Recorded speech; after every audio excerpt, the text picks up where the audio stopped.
Assalamualaikum warahmatullahi wabarakatuh. Perkenalkan, nama saya Nurul Aini dari Prodi Pendidikan Bahasa dan Sastra Indonesia.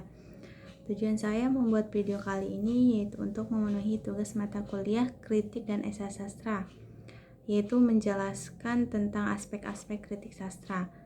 Nah, yang pertama saya akan sedikit menjelaskan tentang pengertian kritik sastra. Kritik sastra adalah salah satu cabang ilmu sastra untuk menghakimi suatu karya sastra. Selain menghakimi karya sastra, kritik sastra juga memiliki fungsi untuk mengkaji dan menafsirkan karya sastra secara lebih luas. Kritik sastra biasanya dihasilkan oleh kritikus sastra. Penting bagi seorang kritikus sastra untuk memiliki wawasan mengenai ilmu-ilmu yang berkaitan dengan karya sastra. Sejarah, biografi, penciptaan karya sastra, latar belakang karya sastra, dan ilmu lain yang terkait. Kritik sastra memungkinkan suatu karya sastra dapat dianalisis, diklasifikasi, dan akhirnya dinilai. Seorang kritikus sastra mengurai pemikiran, paham-paham, filsafat, pandangan hidup yang terdapat dalam suatu karya sastra.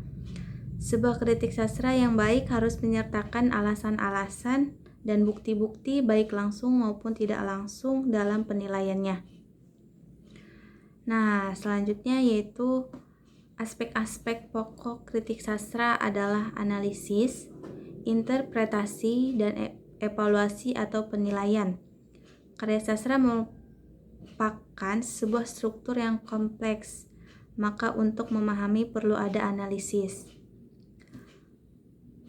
yaitu penguraian terhadap bagian-bagian tertentu.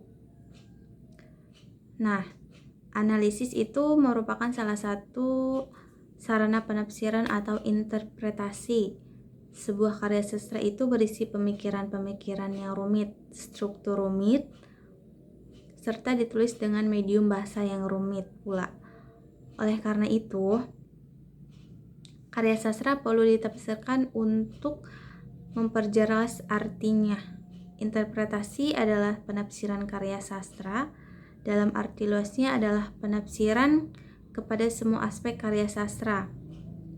Dan dalam arti sempitnya, interpretasi adalah penjelasan arti bahwa sastra dengan sarana analisis, parafrase, dan komentar. Biasanya terpusat terutama pada kegelapan, ambiguitas, atau bahasa kiasannya.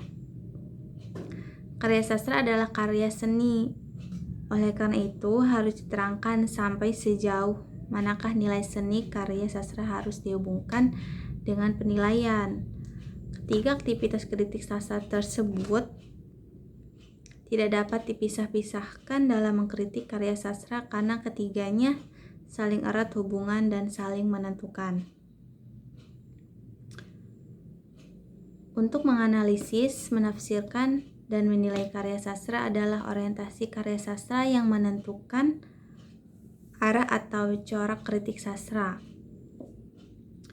Orientasi karya sastra itu berdasarkan keseluruhan situasi karya sastra atau alam atau kehidupan pembaca, penulis, dan karya sastra.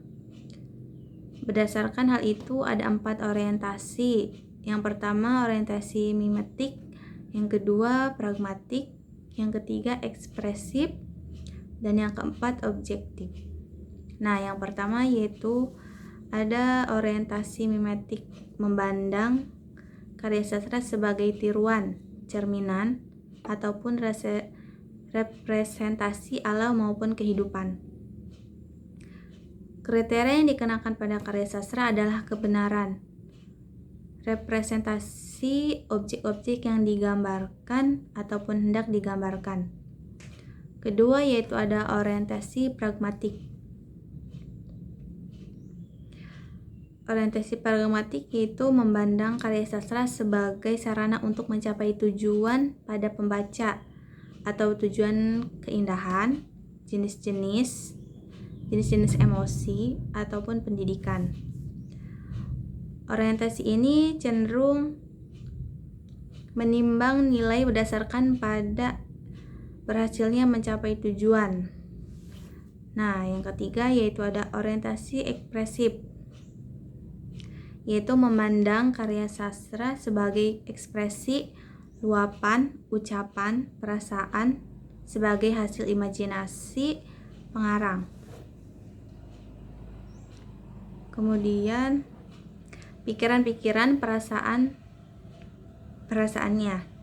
Orientasi ini cenderung menimbang karya sastra dengan keasliannya, kesejatiannya, atau kecocokan dengan visi atau keadaan pikiran dan kejiwaan pengarang. Yang keempat yaitu ada orientasi objektif, yaitu memandang karya sastra sebagai sesuatu yang mandiri, otonom, bebas dari pengarang, pembaca, dan dunia di sekelilingnya. Orientasi ini cenderung menerangkan karya sastra atas kompleksitas, koherensi, keseimbangan, integritas, dan saling hubungan antar unsur yang membentuk karya sastra. Nah, mungkin hanya itu yang dapat saya sampaikan, kurang lebihnya mohon maaf. Wassalamualaikum warahmatullahi wabarakatuh.